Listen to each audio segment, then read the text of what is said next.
विगत वर्षों से खाना बदोशों की तरह बड़े बड़े वायर्स और वाहन लेकर एक बाहरी कंपनी कहीं भी किसी की जमीन पर वायर लगाकर होल कर ऑयल गैस के नाम पर खुदाई कर यहां वहां भटक रही है। इस बात से अनभिज्ञ आदिवासी अंचल के लोग यह समझ नहीं पाते हैं कि आखिर ये बड़े वाहन, वायर और ड्रिल इनके भूमियों में जरा से हिस्से लेकर आखिर कौन सा उपजाऊ पदार्थ धरातल से निकालने में लीन है। बहरहाल ओएनजीसी के पेटी कॉन्ट्रैक्ट ने लिए इस कार्य में पूरे कारनामे गुजरात की किसी जीटीसी कंपनी द्वारा फरमाए जा रहे हैं, जिस पर राव के उंगलियों का फरमान सुनाकर महेंद्र नामक शख्स पूरे मैनेजमेंट का खाका तैयार करता है।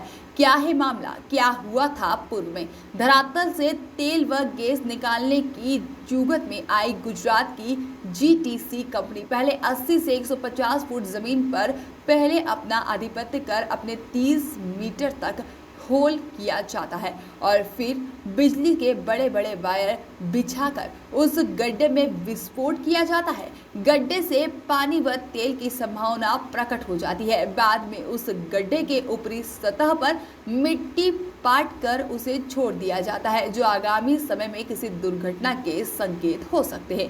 कंपनी अभी भी अपनी हरकतों से बाज नहीं आ रही है। विगत दिन गुपचुप तरीके से तार बिछाकर विस्फोट करने की इस विधि का विरोध न सिर्फ गोहपारू तहसीलदार अपितु ग्रामीणों ने भी किया था और आनन फानन कर कंपनी वहां से निकलकर अब झिक बिजूरी के आदिवासी अंचल में अपना तांडव मचा रही है। हालांकि जागरूकता की इस कड़ी में कुछ स्थानीय स्तर के नेताओं ने वहां भी कंपनी के इस कृत्य का विरोध किया और मामले को स्थानीय जिम्मेदारों तक पहुंचाया। अब फिर भी कंपनी बिना किसी वैधानिक दस्तावेजों के आदिवासी ग्रामीणों को छलने का काम भी कंपनी के द्वारा किया जा रहा है।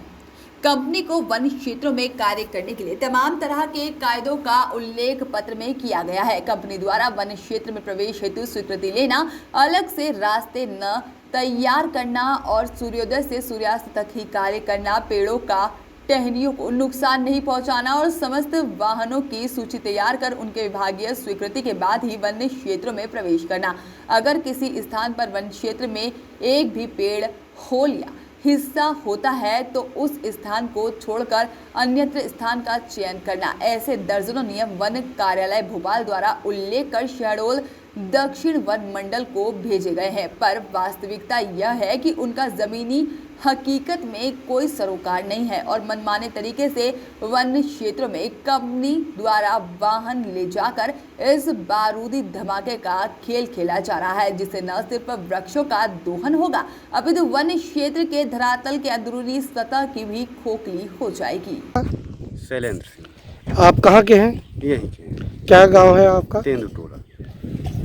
ये जो ग्रामीणों की जमीन में विस्फोट कर रहे हैं, केबल बिछा रहे हैं, किसी ग्रामीण को जानकारी है? नहीं। कोई मुआवजा दिया जा रहा है? नहीं। तो आप लोग इसका विरोध कभी किए हैं या कि कहीं शिकायत किए हुए हैं? किए हैं, लगता है कुछ लोग तो है, ये कहीं कुछ सुनवाई नहीं हो रहा है। कहाँ शिकायत किए हैं? यहीं कहाँ थाना में कहाँ किए हैं, कुछ कोई सुनवाई नहीं हो रही है। वॉइस ऑफ राइट्स के लिए शहडोल से अनिल लहंगीर की रिपोर्ट।